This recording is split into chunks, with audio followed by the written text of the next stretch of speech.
And we are live, yay! Hello, just checking you guys can hear me, got my little mic on. And I wanted to just make sure that we have everything working technologically here. There's been a little bit of prep work done in here. Just want to make sure that we are live and things are working okay. But bear with me a second. Google is running all of these things up here, and I'm going to make sure we're on. It looks like there's a little delay. It could just be my screen, so I hope that it's working well for you. I might just close down a few things here. Just bear with me a little while to make sure you guys can see what I see, so bear with me. Sorry for the technical things. You just got to make sure that these things go off without a hitch. Okay, that might help it a little bit. Just closing down a few more stuff on my computer just to make it run a little bit more effectively. Okay, so I'm so excited to be sharing this content with you. I've recently delivered this particular workshop to a group of about 30 wellpreneurs. Wellpreneurs are people that are in the health, well-being, coaching, network marketing space, whether you are a chiropractor, a massage therapist, a Tai Chi practitioner, you know, a network marketer in terms of health, wellness, or, you know, natural supplements, whatever that might be, this is for you. So the topic that we're covering today is serving versus selling. I talk a lot about sales and trying to teach wellpreneurs specifically about sales and marketing, because I think it's an area that we struggle with because of how it generally feels for us, and us being very connected, very mindful, and very respectful with regards to our interactions and relationships. Sometimes it can be a little bit difficult for us to feel like we need to go into business mode and sales mode and marketing and that sort of thing. So I'm going to move over. I just wanted to introduce myself so you could see my face. Hello. And we're going to change over to sharing my screen with you. So let me just make sure I can do that with you guys.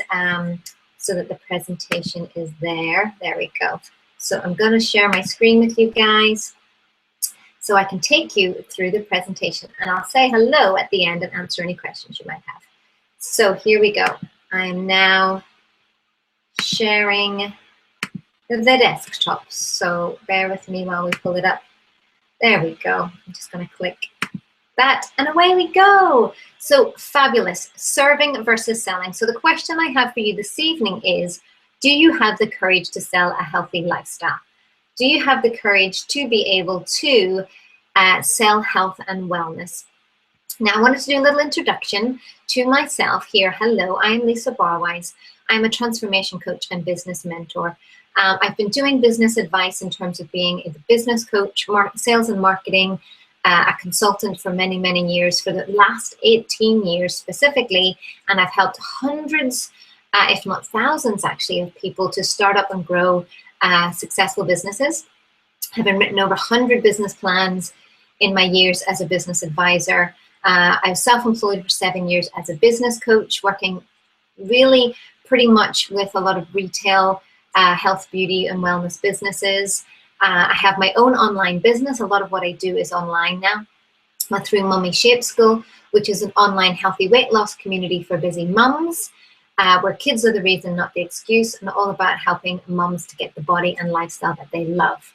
I'm all about mindful weight loss, and as a fitness specialist, I'm a personal trainer and holistic health coach.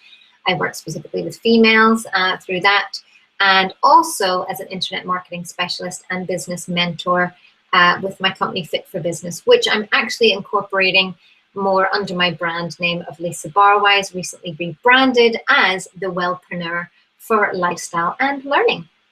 So you are very welcome and very well looked after this evening for this particular topic. So what you will learn today on this free live training event through our Google Hangout is how to grow your business from a place of mission-based serving rather than profit-based selling, overcome the myths of what selling is, why wellpreneurs are afraid of selling and what to do about it, and 6 tips you can act on right away to get more clients.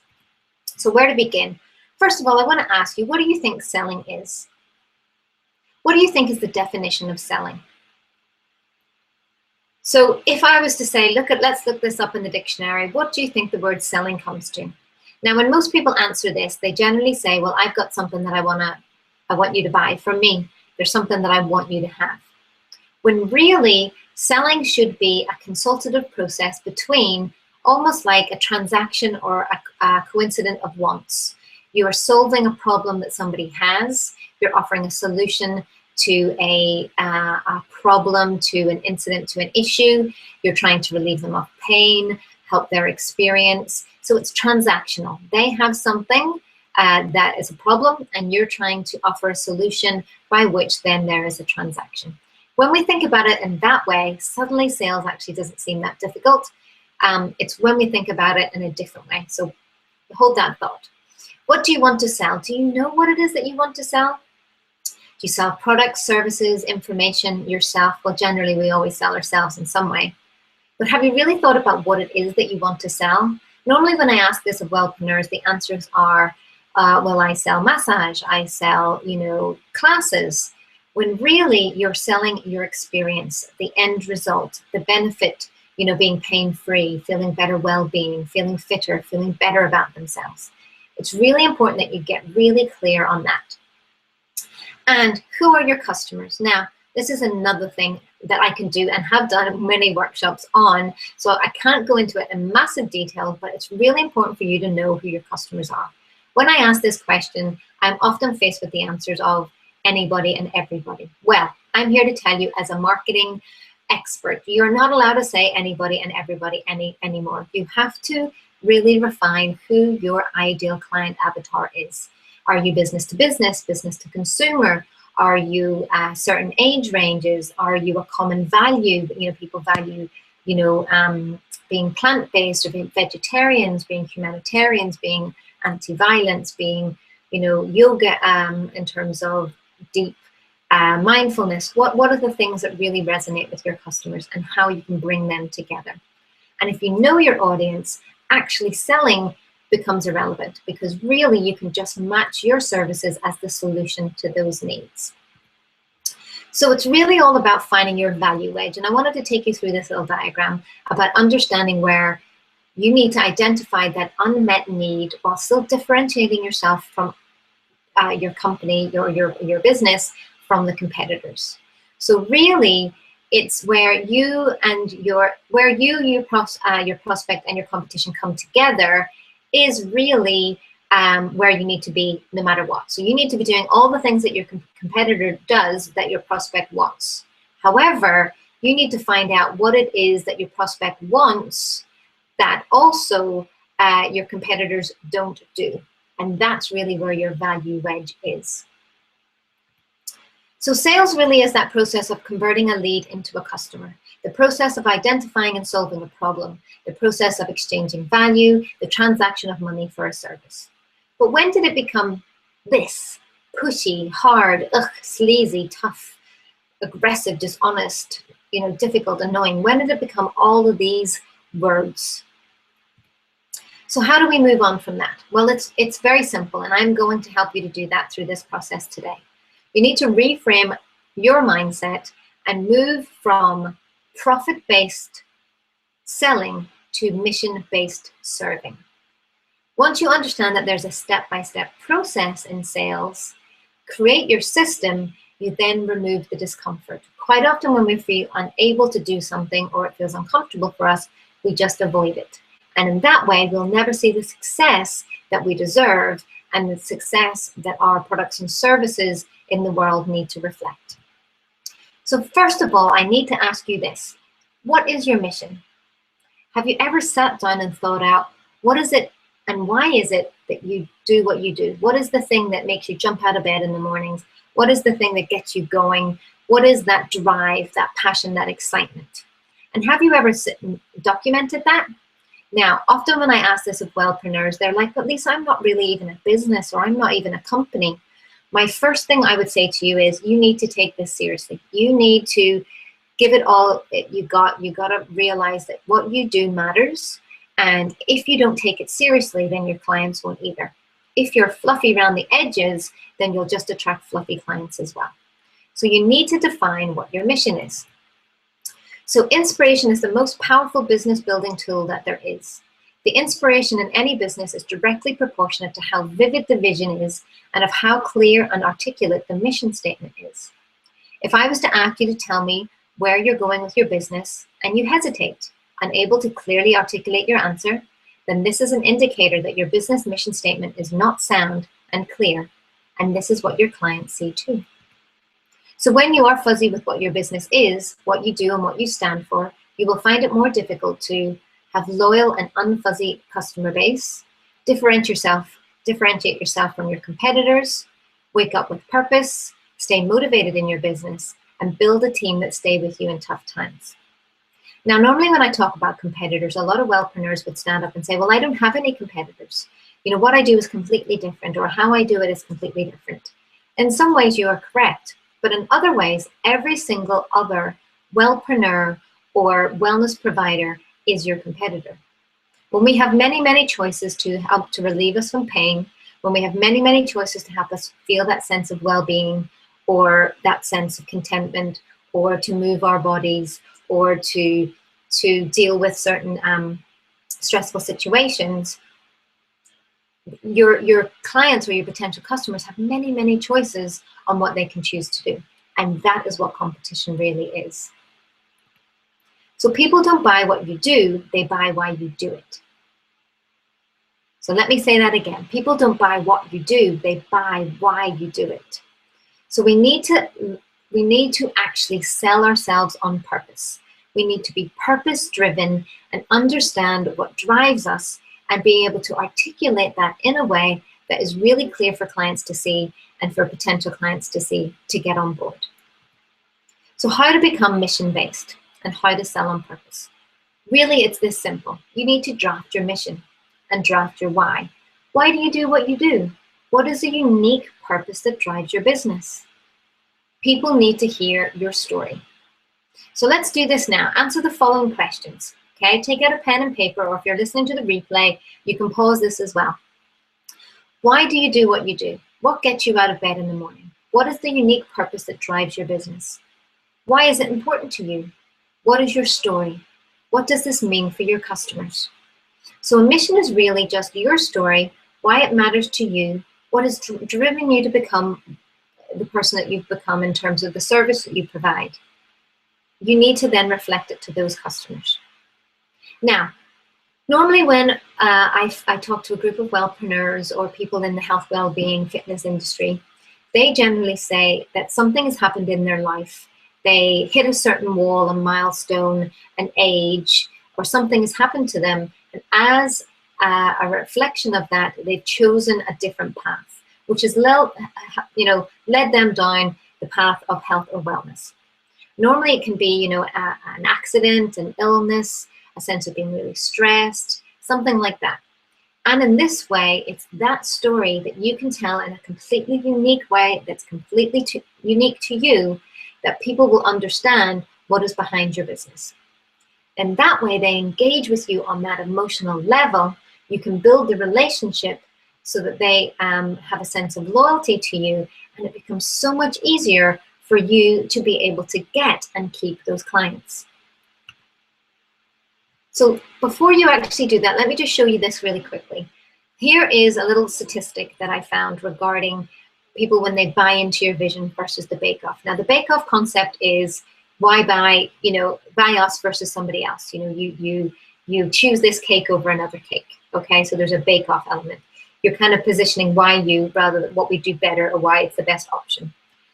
Versus when you talk about vision, when you talk about helping to change them, when you talk about aligning with your strengths, with your purpose, and you kind of sell the problem that you can solve, you find that 65% more people are engaged and stay with you. I want that just to sit with you. So take some time now, pause this replay if you're on the replay video, and take some time to draft out your first kind of thoughts on your mission statement. Now, this might not be done in the next minute or two. This might be an exercise you want to mull over all week, but I promise you this is not busy work. This is work that when you choose to implement it in your business will massively impact your business, your ability to attract customers to you, and for you to build a strong and loyal customer base. Okay, so let's move on. I want to talk to you a little bit about stories. You see, your story matters. You need to combine compelling facts with attractive stories, and you've got a winning recipe to increase sales. It's all about conversations, not presentations. And also, metaphors help our brains experience a story as if we were living it ourselves. So it's putting the facts that are important for people to know, but with attractive stories, so that they can actually project their life onto yours, connect with you, and actually in that way, it can increase sales. So before I go into the next one, I just want you to think about that. Have you actually documented your own story? Have you ever created a story or written out why it is that you do what you do? Normally, if you're in the network marketing space, they tend to ask you to write out your product story or your business story. And in that way, it's really good because you can talk about the journey that's brought you to doing what you're doing and why you do what you do. So for me, it's, I wasn't feeling very energetic. I was finding I was very lethargic until I found, then I started taking that product. And as a reflection of that, I started to feel really good. And now I want to tell others about it. That's all what a story is. But you need to give them the facts in terms of, well, I was really low energy. I used to have to go to bed at 9 o'clock. I was exhausted all the time. You need to give those metaphors, or those, metaphors are more like I was as tired as a let me think, what's tired? Let me think. So if you could say that I was like feeling so sluggish, I felt like a complete sloth, I was not moving everywhere, using those sorts of metaphors, so that they can relate to you and they can relate to the story. And this becomes a part of your sales process. So when we talk about a sales process, again, normally for wellpreneurs, they've never sat down and thought about how they actually move people closer to a sale.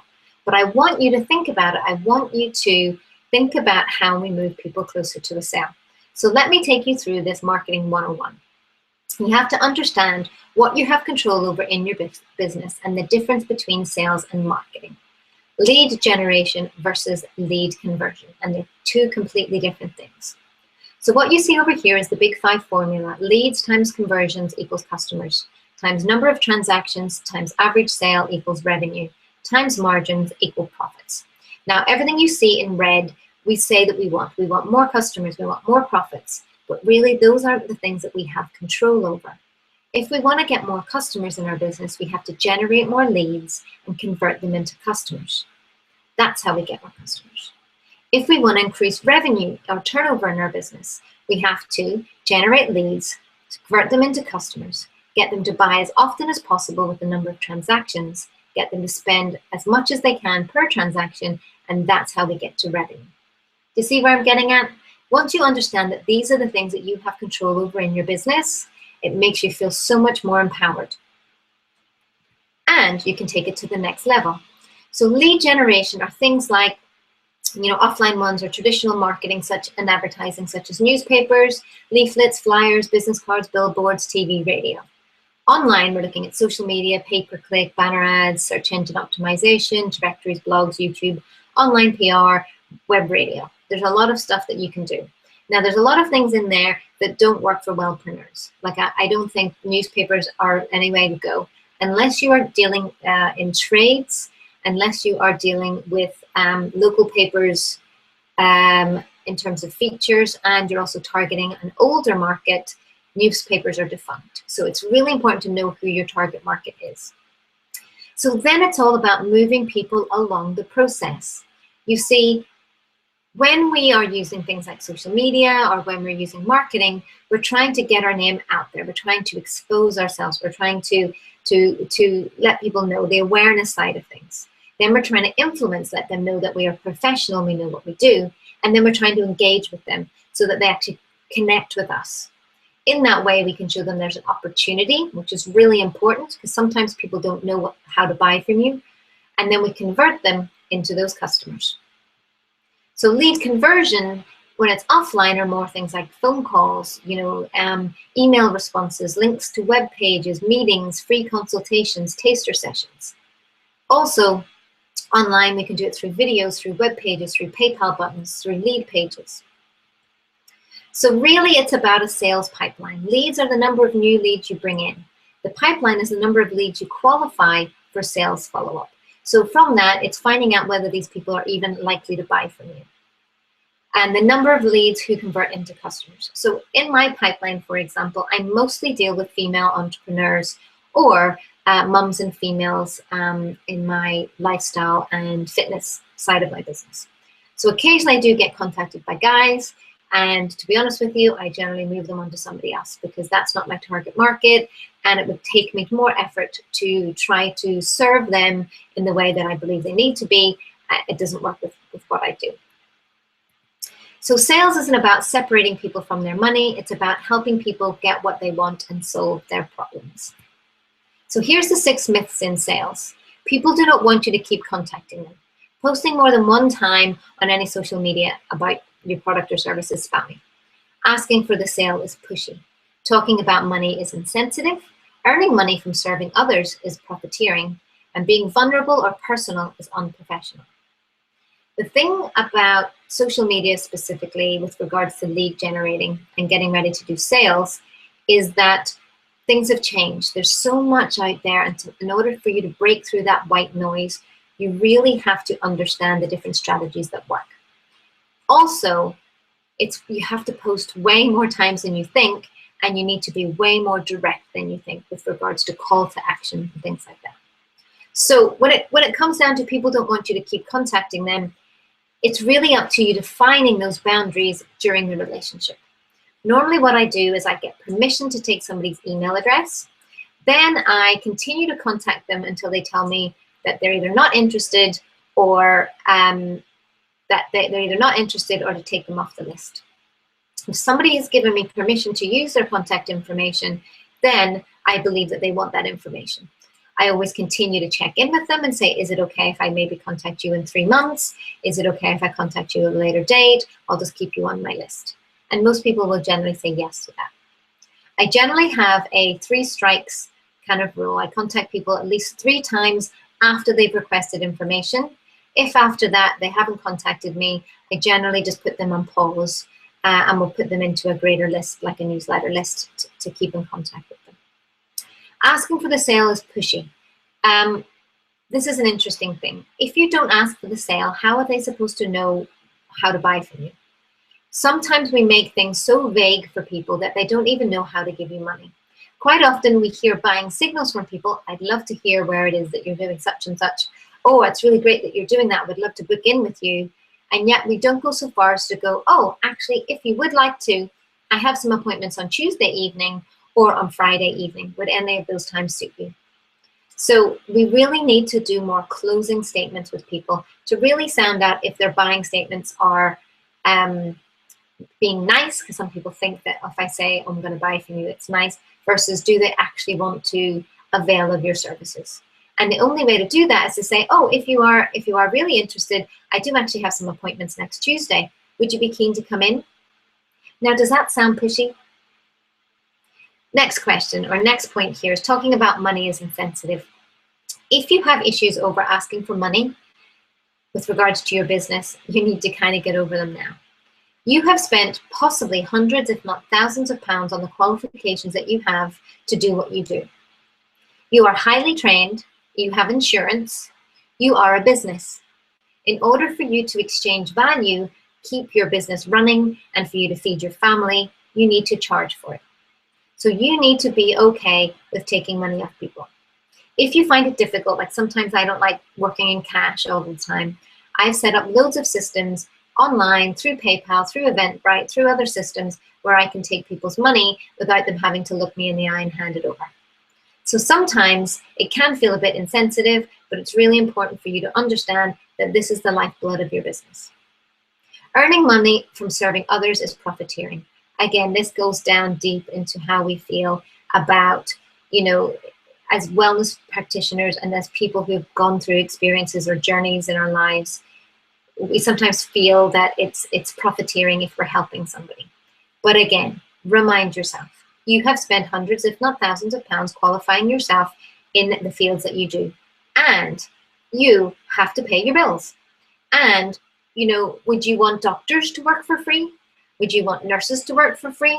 No. So therefore, it's okay to go through with the transaction. Being vulnerable or personal is unprofessional. In today's world, with regards to how we attract people to us for lead generating purposes, especially on social media, we have to understand that people connect with our why, not our what. And in that way, they need to get to know us. And in some ways, we need to step forward and let them see us in that way. This doesn't resonate with everybody, and some wellness professionals 100% categorically say, no, I'm not going to do that. I understand that this is maybe a stand that they want to do, and that is their choice. However, in my experience, to break through the white noise, to really attract the client base that you want to, you need to work out why people would want to buy from you. So consumers need to hear and see things 3 to 5 times for it to affect a behavior change. And that's not even a sale. In fact, it's said that people need to see something, trust in it, be reminded of it up to 21 times before they'll actually even part with their cash. So really, you need to constantly be in their mind and keep pushing yourself to be out there so people can see you, trust in it that what you're doing is real, it is consistent, and then they'll know and be able to purchase from you. So this is another downside or a myth or an issue that wellpreneurs do often. I want to buy your product. Have you sent me a sales message yet? Quite often what happens is we just put information, especially on social media, of stuff that we like, but we never give a specific and specified way that people can buy from us. The calls to action are so important, and they need to be done in a very sensitive way. However, you have to do it. You have to not just put out spammy information there and say, oh, I'm having a class, come on down. That's not enough. They need to know the information before buying from you. Whether that means you have to take it offline and have a consultation with them, but ultimately they need to know how to buy from you.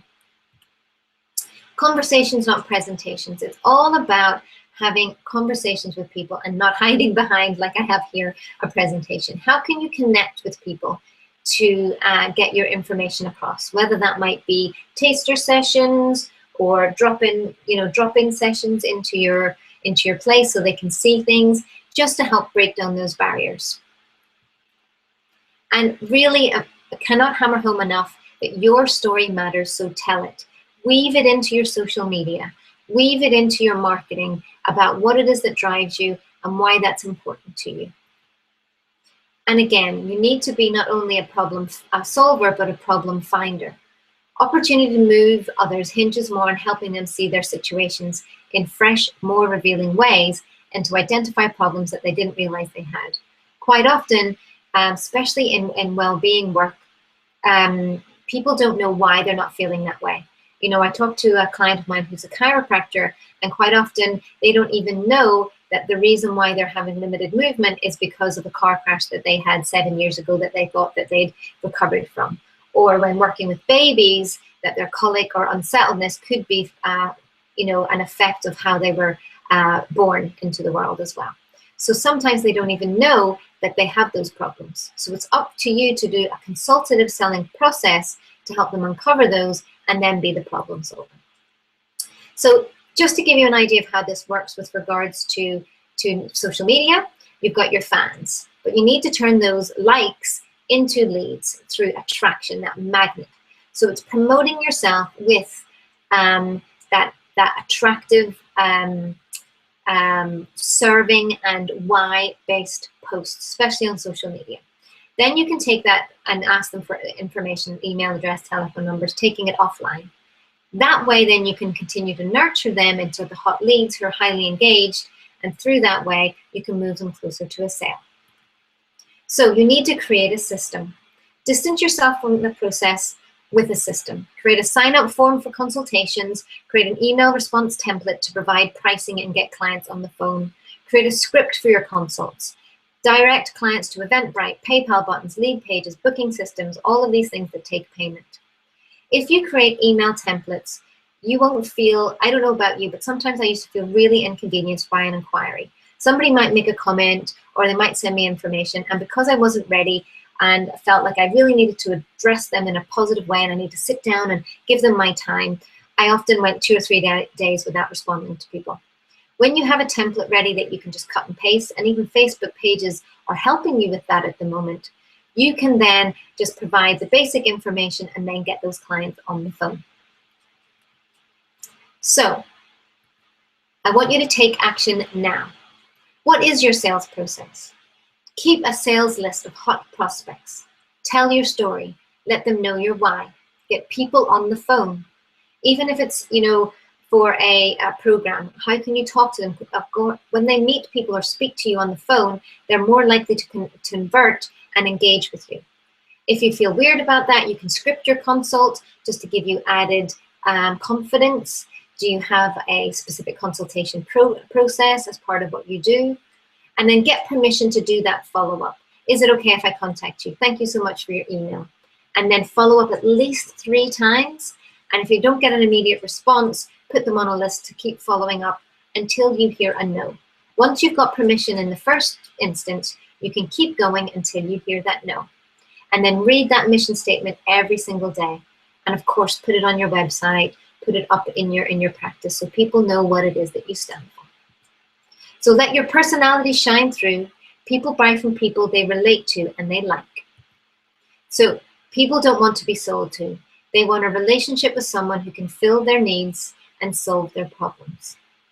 So your sales challenge at the end of this training, write your mission statement and your why statement. This week, commit to weaving this why and mission into a post on your Facebook every day. By all means, tag me with the hashtag purpose-driven so I can see how you go. Create a post on your Facebook that is personal.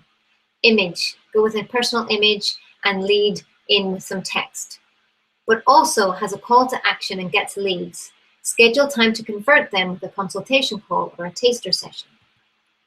And here, this is my gift for you. Now, I am only going to offer this to people who are live on this call or respond to me before midnight tonight, because I'm extending this just for this webinar. Okay, this has actually, the Sales and Marketing Academy already has 8 people signed up.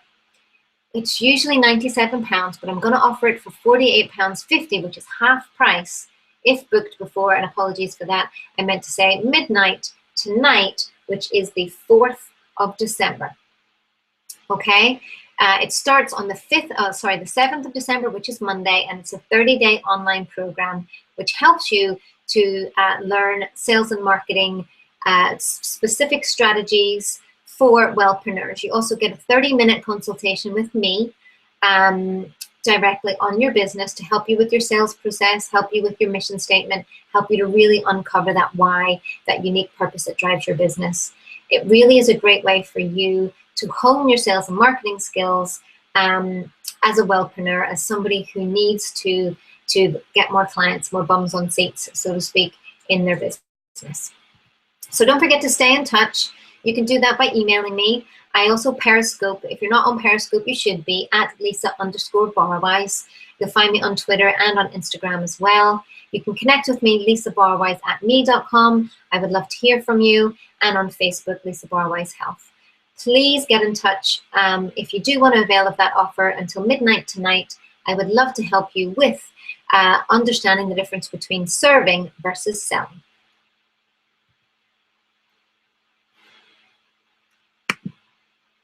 So I'm just going to come back here and say thank you, guys. There we are. Hi. I hope that was helpful to you. I hope you are able to access that information, and it really helps you with regards to really getting to the crux of what sales can do for you, learning sales skills as a wellpreneur, because ultimately I want to help you to be more mission-based serving wellpreneurs than profit-based selling, and for you to have a sustainable, profitable business. So stay in touch. I look forward to connecting with you soon, and by all means, snap up that offer before midnight tonight. That's me. Enjoy the rest of your evening.